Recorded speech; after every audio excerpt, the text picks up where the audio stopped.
Hello, this is Diva of the Friday Case Files. April 10th, 2000, 2:30 p.m.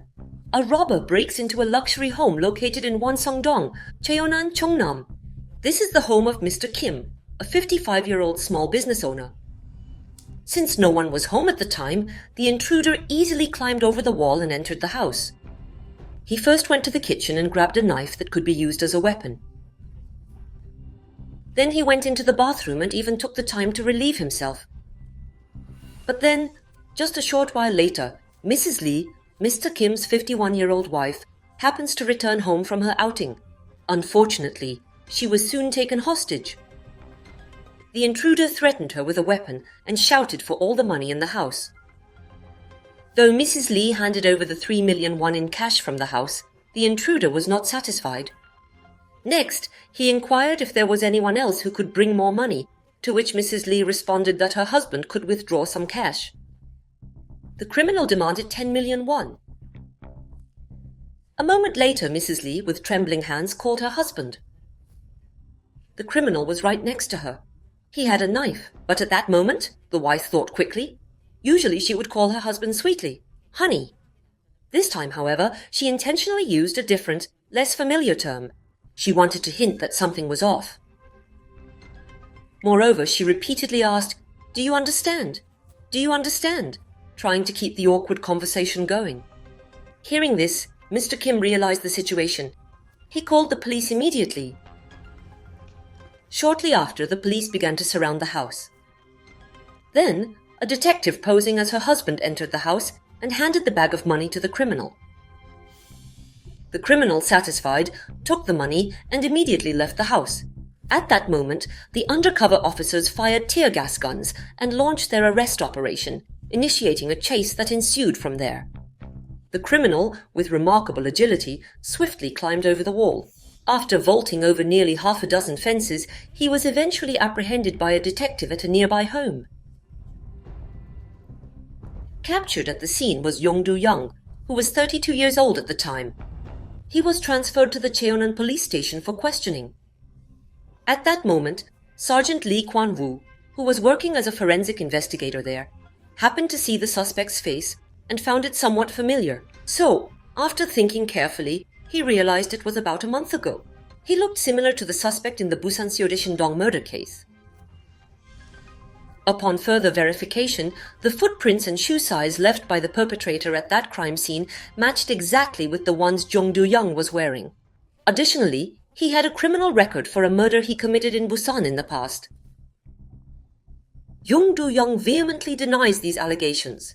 Nonetheless, after his photograph was sent to the Busan Police Department, a witness unequivocally identified him as the culprit. Now, let's look at the bold and composed criminal activities so far. This criminal, Doo-yeong, was a serial killer who murdered a total of 9 people over the span of about a year. Before introducing Doo-yeong, first, let's talk briefly about Yoo Young-chul, whom we all know well. He murdered a total of 21 elderly people and women between 2003 and 2004. His merciless crime spree left South Korea in a state of shock at the time. Later, it inspired the movie The Chaser. There is something he said during the prosecutor's investigation. "I was inspired to commit my crimes after learning about the Jeong Doo-yeong case." In other words, Yoo Young-chul became his role model. So, who exactly is Jeong Doo-yeong? His family background played a significant role in leading him down this dark path. He was born the youngest of 3. His father passed away before he was born. After his mother remarried, Jeong Doo-yeong ended up being raised by his uncle. But his uncle gave up on raising him. At 5, he was sent to an orphanage.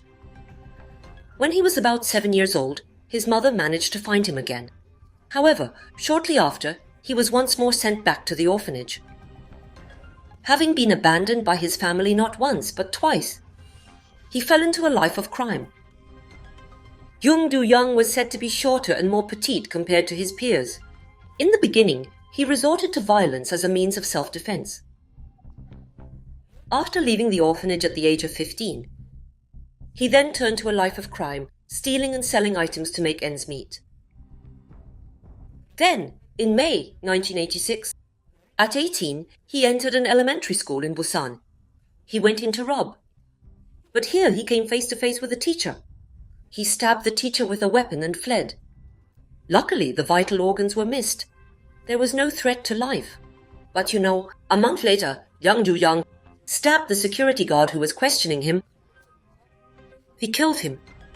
He was sentenced to 12 years in prison for this crime and was released in 1998. But not long after, he was incarcerated again for 6 months for theft. In 1999, Jung Doo-yeong was just released. He had a woman he loved. He wanted a family with her. He dreamed of a stable life without financial worries. For that, he needed a place to live and a steady job. So he thought of a PC cafe. However, to achieve this, he needed money. At this point, Jung Doo-yeong believed that having around 1 billion won would enable him to accomplish all his goals, and he firmly decided to earn that money. And the method he chose was, shockingly, robbery. So instead of working, he planned to steal 10 billion won. From that point on, he considered robbery his profession. On June 2nd, 1999, a brutal murder took place in an upscale residence in Bomindong, Seogu, Busan. The victim was a 58-year-old housekeeper who worked there, and she was found in the bathroom. There were signs that her head had been slammed into the floor while her hands were bound. Her body showed not only stab wounds from a sharp weapon, but also signs of being beaten with fists and feet. It was a very brutal murder. About 400,000 won in cash was missing. The police, upon seeing this, focused on the possibility that the victim was excessively overkilled, suggesting that this might be a revenge crime committed by an acquaintance. In fact, at that time, this case drew attention for another reason as well. The crime took place right next door to the chief prosecutor's residence in Busan. So it was a wealthy area. Nevertheless, they could not identify the perpetrator in this case. 3 months later, on September 15th, once again, a murder took place in the upscale villa neighborhood of Dongdae-shin-dong, Seogu, Busan. The victim was also a housekeeper in her 50s, Miss Cho. The victim was brutally beaten. He was also attacked with a blunt weapon. He died from his injuries. About 7.7 million won in valuables were stolen. Even from the house next door, valuables worth about 9 million won were stolen. As you might have guessed, the perpetrator of all these crimes is Jung Doo-yeong. He targeted wealthy homes to commit robberies in order to quickly accumulate 10 billion won. And in the process, he ruthlessly eliminated anyone he encountered, even if they were not the homeowners, but just people working there. He thought that having any witnesses would obstruct the achievement of his goals. However, Jung Doo-yeong, he murdered this victim in such a brutal manner that they were completely unrecognizable. This kind of brutal method is rare in robbery-murder cases. So initially, the detectives thought it was a crime of revenge. Additionally, when committing his crimes, he only wore a pair of cotton gloves without carrying any weapons. To avoid the risk of being stopped and searched, he never carried any tools related to his crimes. Instead, he would look for a weapon inside the house. So, on October 21st, 1 month after his second robbery murder, this time, Jung Doo-yeong enters a luxurious house in Namgu, Ulsan. Inside the house were a mother in her 50s and her 24-year-old son. But Jung Doo-yeong attacked the mother first. He used his bare hands. Hearing the commotion, the son came downstairs from the second floor, only to be struck on the head with a hammer that was on the shoe rack. In an instant, he took the lives of 2 people. Following this, he searched the master bedroom, collecting cash and jewelry. He then changed out of his blood-soaked clothes and carefully erased any evidence of his presence, including footprints and fingerprints. The following year, on March 11, 2000, at approximately 12:30 p.m., in the prestigious residential area of Seodae-sindong, Seogu, Busan, a neighbor heard a suspicious noise. It came from next door. Thud, thud, thud. It was a consistent noise. Seemed like construction, but this noise continued for over 2 hours.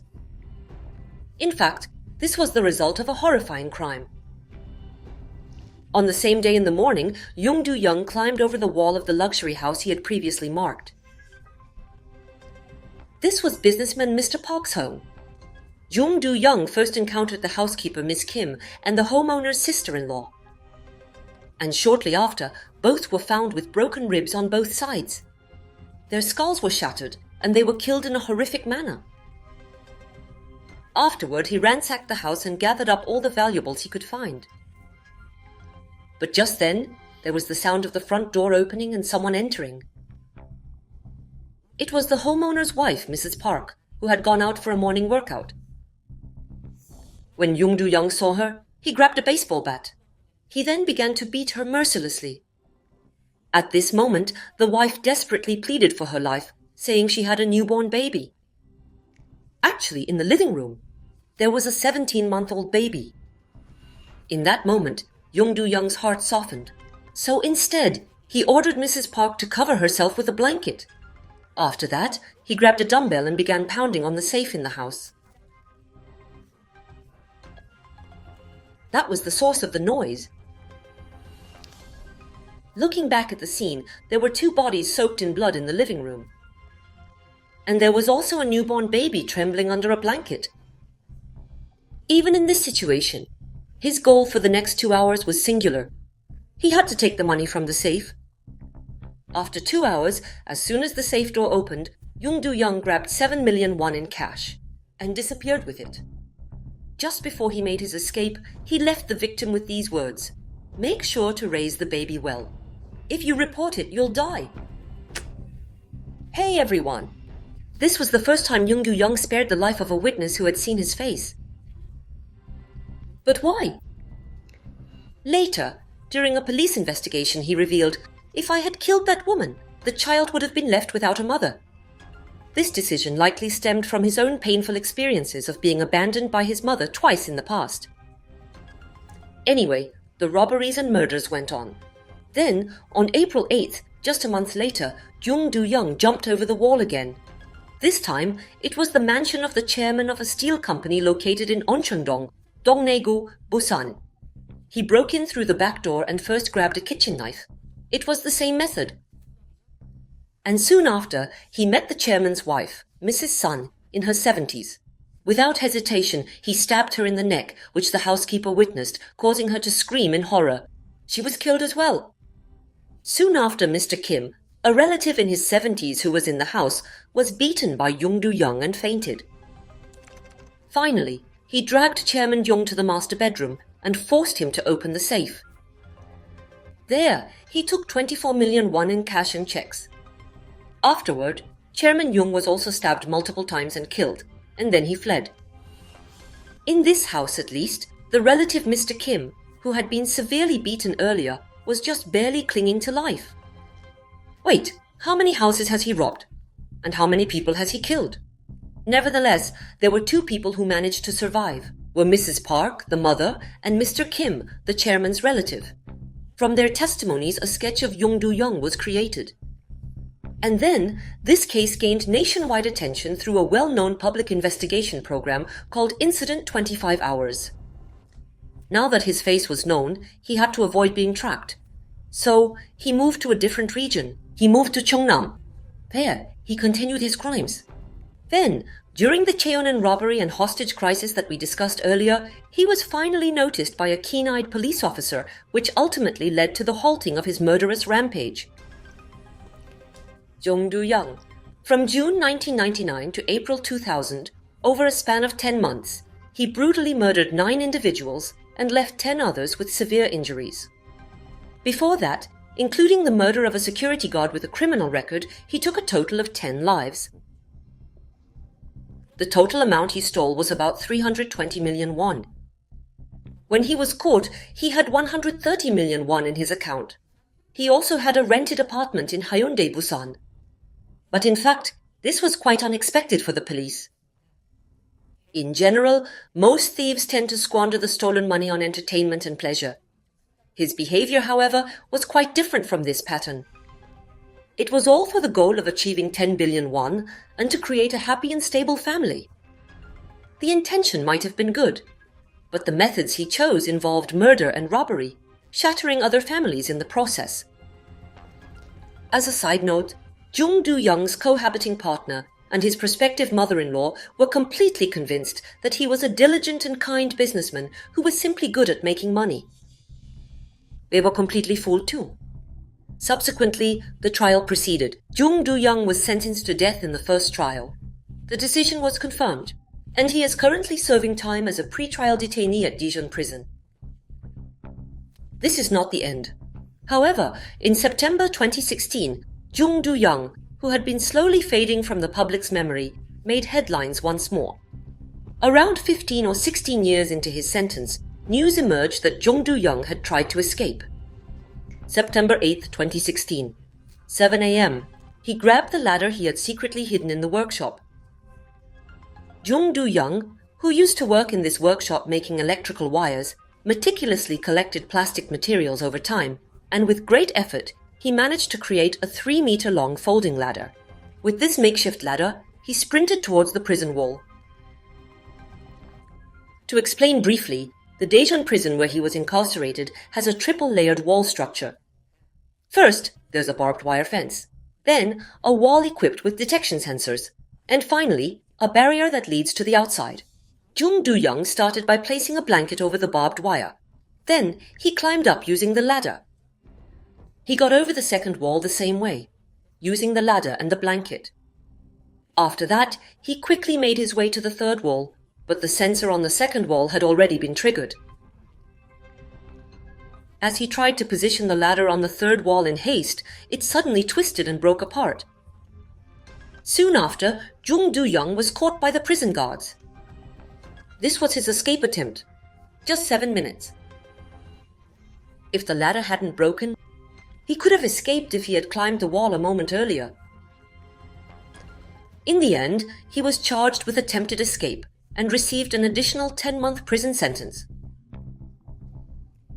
In the meantime, Doo-yeong has been given the rather grim nickname of a professional murderer, driven only by money.